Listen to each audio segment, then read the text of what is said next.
Welcome to the inUpowers podcast, where we give a name and a face to emotion. We discuss the real and raw when it comes to mental and emotional health. We are here to teach you that emotions are information and behavior is a choice. We want to help you make safer connections through healthy communication by empowering you to understand what your emotions are telling you. I'm your host, Tami. Let's get started.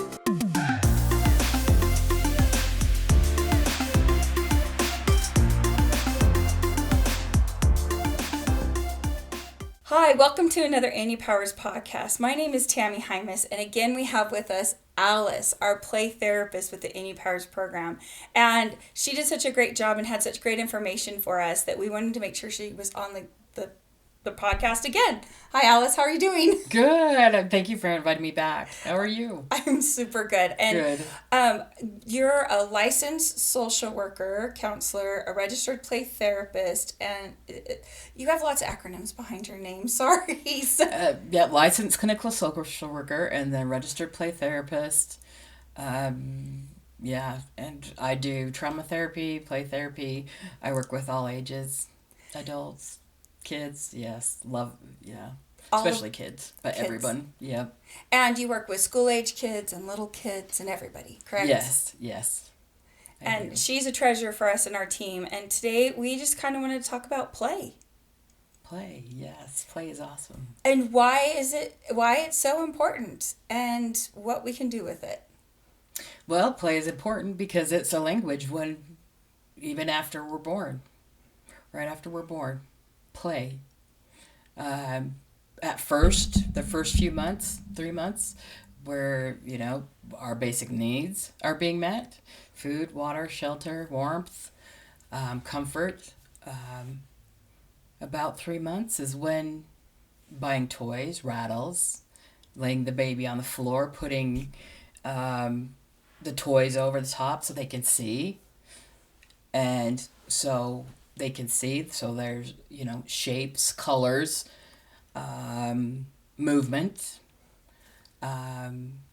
Is that why we get, I innately, when I'm around a baby, I'm like, oh, like I make silly noises and very exaggerated faces. Why do we do that naturally? Is that because of how they interpret things, or is it just innate in us, or am I just a fool? Oh no, it's them learning. It's them learning how to act in the real world. That's what we're teaching them. They learn all those things from us till up of the age of 3. They continue to learn after that, but by the age of 3, they know their environment around them, the people, their caregivers, and they mimic. And they have their own personalities, of course. They're born with their own, but they also learn. Play is their language. And so that's why, toys starting at an early age, developmentally appropriate, works. And it just helps them to express themselves. But even, facial movements and stuff, that's to help them, that's with attachment too. Compared to like a mother who doesn't do faces, is just kind of stoic all the time, there'll be a lack of attachment there. Really? And so, compared to a mother who smiles and giggles, or family or friends doing that, a child develops, feelings, emotions. Oh, happy or sad or silly. Oh, if I do that, that's a respond. That's what we do. That's true, because when a baby smiles, we get all excited that they smiled, and then they smile bigger because we smile. Exactly. And we're all playing and interacting together. Yes. You don't have to have toys to play. Right. Either. Just interacting with each other. Just, you can use anything,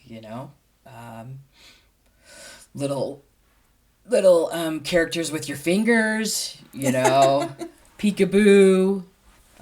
Stuff, you can use stuffed animals, but there's a lot of things you can do without toys. And when we play with toys and we're interacting with our fingers and our faces and stuff, children start to respond with emotion, correct? With emotion, yeah, and motor development, and so they're learning to be human, and it's a language. It is, isn't it? Play and then developing feelings, emotions at the same time. And so it's really important for us to connect with our children. Oh, yes, very much. Are you seeing a difference with a child whose parents are very playful with them and one whose parents are very, like, detached and not are too busy to play? Definitely. A parent who's playing with their kids engages more, and they're happier, and there's a better connection, and was compared to somebody who's go to your room and play, who, I'm making dinner, or I'm tired, or the kid goes off by himself, isolated. Oh, mom doesn't want to be with me, dad doesn't want to be with me. So they become more isolative. As they get older, they're more reliant on their self, but not always in a good way. They don't ask for help. That they don't know how to play with others. It's a social thing. It's an emotional thing as well. And so that need for parents to play and connect and interact is very important to their growth and their health. And do parents need to play? Oh, yes. Yes, whatever that is. And they need to play with their kids. Setting 15 minutes to 30 minutes to play with your child a day is not very long. And our teacher, Nikki, when she was here, she was like, just 20 minutes of connection with your kids goes so far. It does. Because up to a certain age, they don't know time. And so when their parents play with them, they don't know how much time it is. And sometimes parents will end up playing longer because they're enjoying it as well too. But play is a child's language. They know words, they know actions, but there's until a certain age, their cognitives doesn't help them connect and put that together. Like, oh, there's that emotional piece, there's the abstract piece. It's more black and white. So it's like, following directions, and this is how I have to do it. But once they get older, starting 8, 9, 10, 11, the cognitive kicks in, and so then they become more abstract and they see things differently. But when they're younger, play is play. Oh, mom and dad's playing with me. And they love me. That is such a big deal to recognize. They don't have a concept of time. Mm-hmm. And so you do, and you've put time restraints on yourself. Mm-hmm. But your child has not. Yes. And they need that connection. And can a child tell when a parent's playing with them out of obligation and not actually engaged? Oh, yes. Body language. They can read body language from a very young age because they know, if mom says it grumpy, they can tell tone. Okay. And volume. They know, they can hear that. They're very sensory oriented, just like we are as adults. Senses that are there from even before we're even born in utero.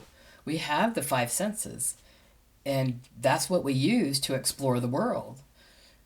So if you're engaging all 5 senses while you're playing, and you're actually with your child instead of with your phone or where you need to be next, but connected to the play. Connected.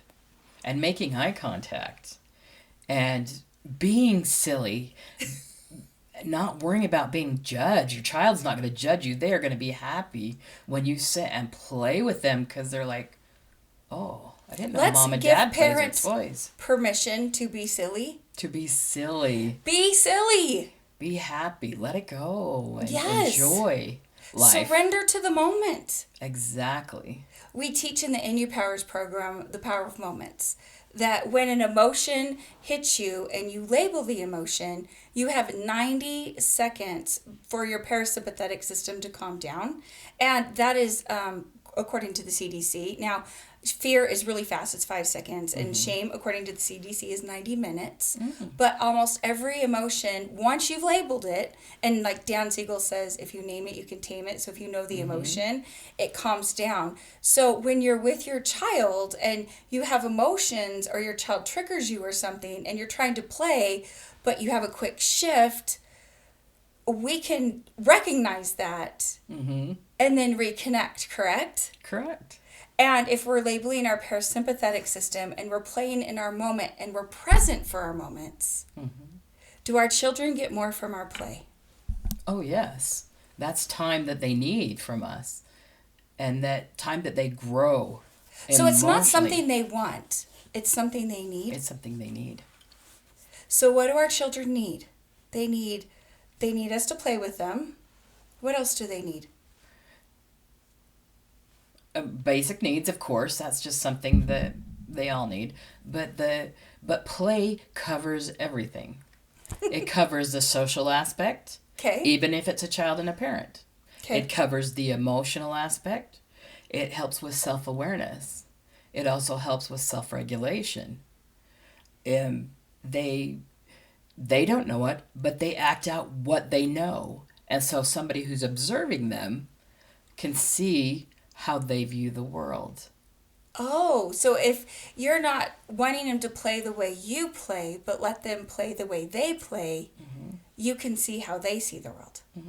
When would a parent need to have their child go to play therapy? What are some signs that play isn't natural or normal for a child, or maybe might need some help?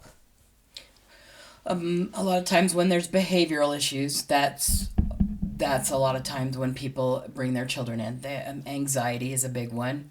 There's a lot of ADHD, a lot of diagnoses that are coming out. There's depression. There's depression in young kids. Oh, yes. Yeah. They get sad. If something happens in their life, if somebody dies that was close to them, if their parent has a mental health issue, staying in bed all day, having to take care of themselves, if they're in a situation where they have to fend for themselves and their siblings. Wow. Yeah. And 5-year-olds, there's 5-year-olds out there that have threatened to even commit suicide.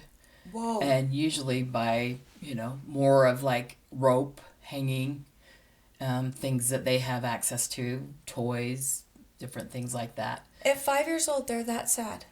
They can become that sad.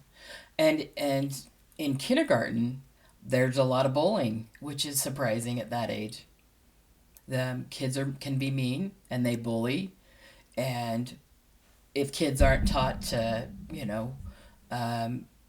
which is something through play too, is build resilience and to be able to be kind of aware of, it's okay to not be okay, but, what other people say doesn't really reflect on you. And, there's some challenge of would a 5-year-old understand that? Right. But if they're taught, just like if they're taught feelings, emotions, and stuff through play, then they're going to have a better understanding. Which is why the inUpowers is so awesome too. Yes. Why the program is very helpful at any age. It really is, but even the infants and young children can say that's a bad guy and a good guy, because those are the only words they can form.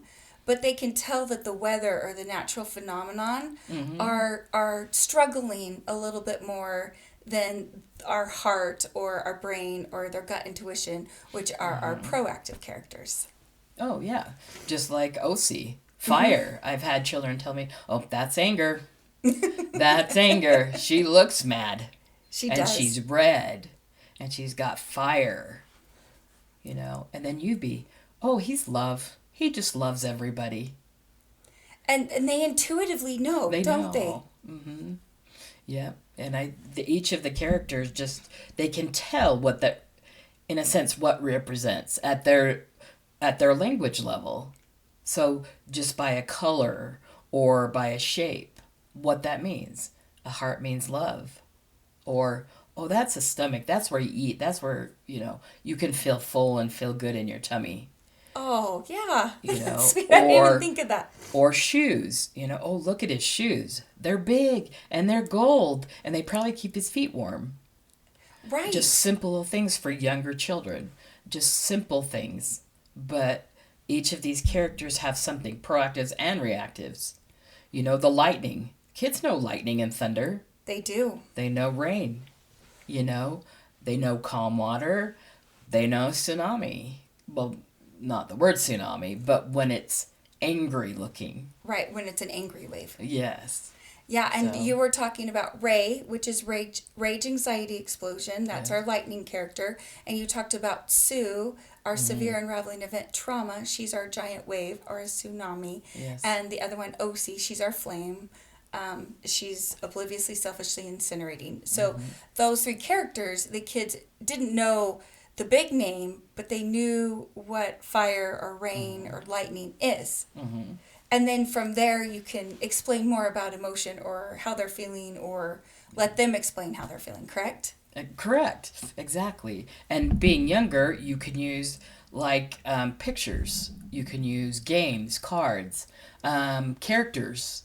You know, stuffy characters to play with them, and they understand the shape and they represent, you know, what this color represents. And not everybody says red is anger. Some kids will say, you know, yellow is anger. And that's Wow. because of their own experiences. Right. Even a 3-year-old has his own experiences by the age of 3. And a lot of time the kids that come into me, I get a lot of CPS. I get a lot of foster kids. I get a lot of abused kids. And so their thinking is a little bit different. Right. So what we think is maybe yellow is happy could be traumatic for them, or a certain animal, or a certain TV show. Oh, this is a really cute show. No, turn that off. Oh, really? So, or even, you know, toys, food, sensory things, you know, that are tangible could be good to some and maybe not so good for others. Depends on their life experience. And we're all individuals. Yes. And we all have our own unique past and our own unique way of processing things, right? Yes. So as a mom, I liked to control some of the play because I like a clean house. So I had issues sometimes because my kids wanted to draw on the paper and then sometimes pass the paper, or you know what I mean? Or on places that I was like, no, we don't draw on the furniture type of stuff. And I always felt bad, like, and then I'm like, oh no, I can't play because I'm too strict. And anyways, you know, I'm far from perfect. I think everyone is. Yes. However, sometimes I would try to make them play the way I wanted them to play. Mm-hmm. And I remember you teaching me that you let the child guide the play. Yes. The child leading the play is really important, because then they build confidence. They build choice, and they feel empowered by, I can tell this adult how to play. And sometimes as adults, we need to be told how to play. Yes, sir. Yes, ma'am. We totally do. And I have some kids who get a little nervous about telling me when they want me to play or not want me to play. And then I have some that direct me from the start of the session to the end of the session, which is amazing, because then I see patterns. As I continue to see the child, I can see the patterns of, oh, they keep repeating this.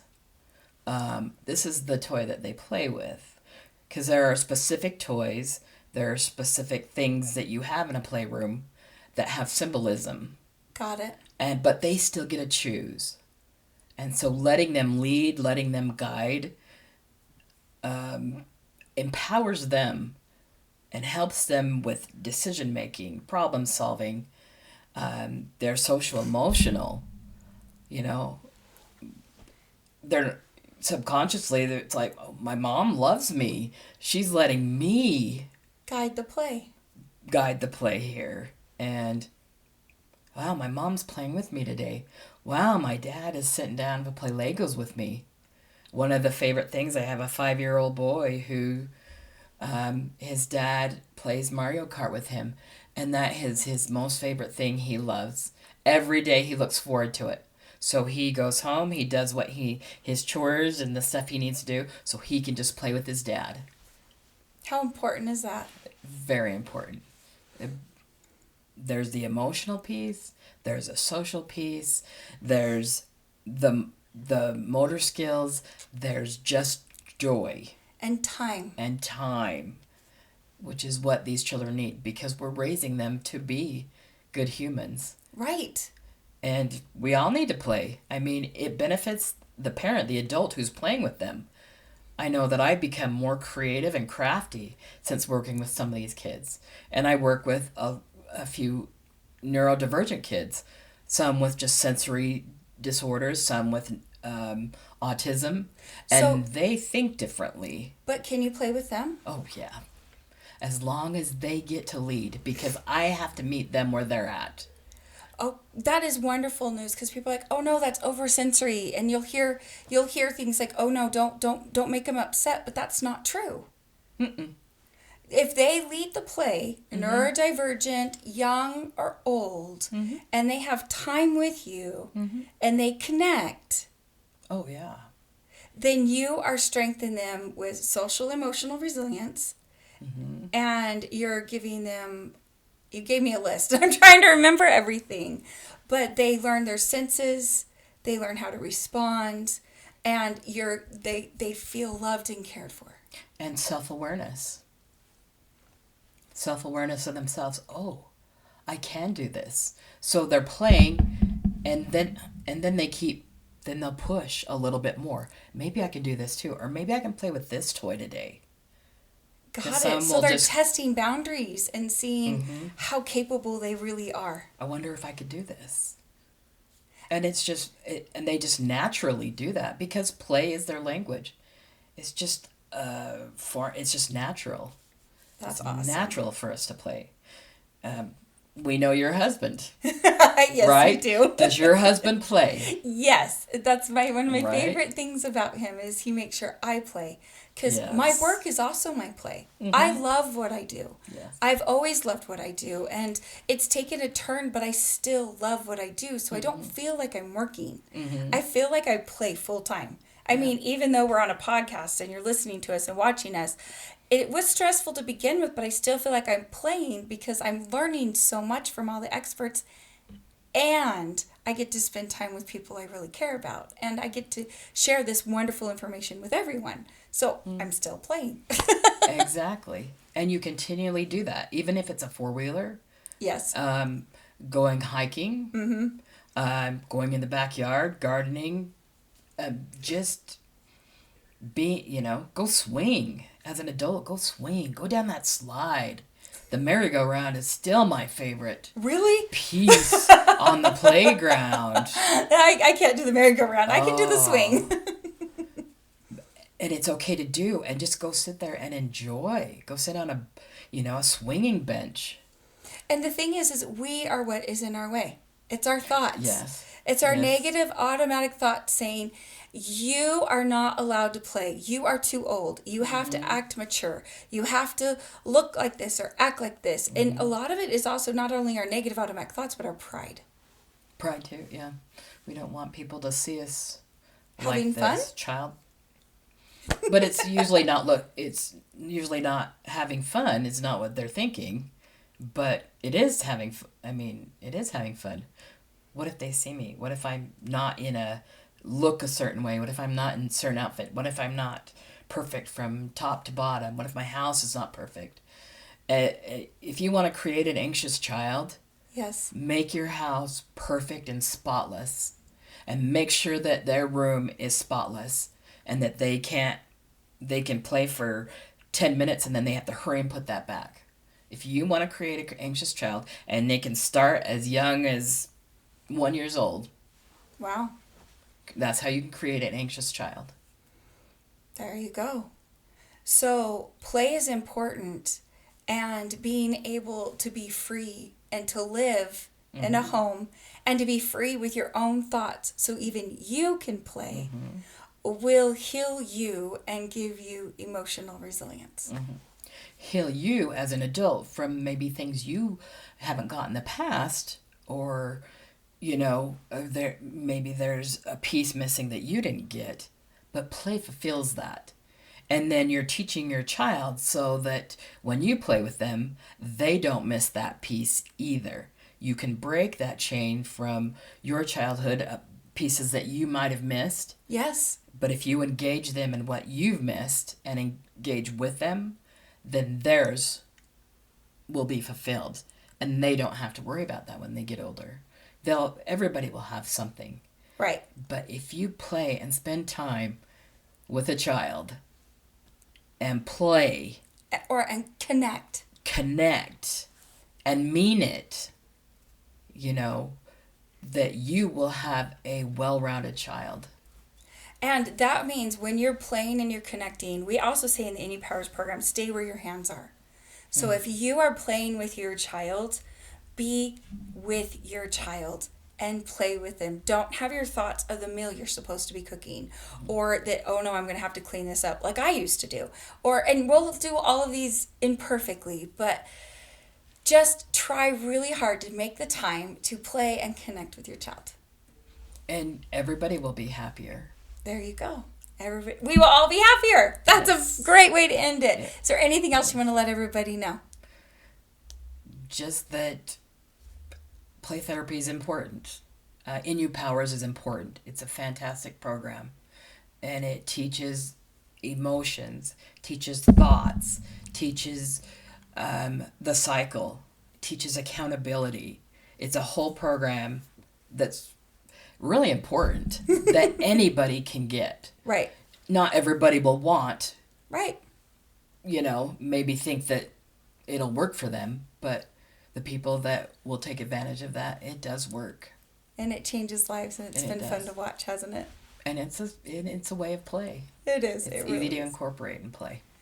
Well, thank you very much. And remember, emotions are information, behavior is a choice. See you next week. Bye. Bye. Thank you for joining us on this week's episode of the inUpowers podcast. We are grateful you are here. Please share this podcast with those you know who might need it, and follow and rate us so we can continue providing this podcast to you. Follow us on social media to see more visuals about the inUpowers, and join us next week for another episode. Until then, remember, the power to choose is in you.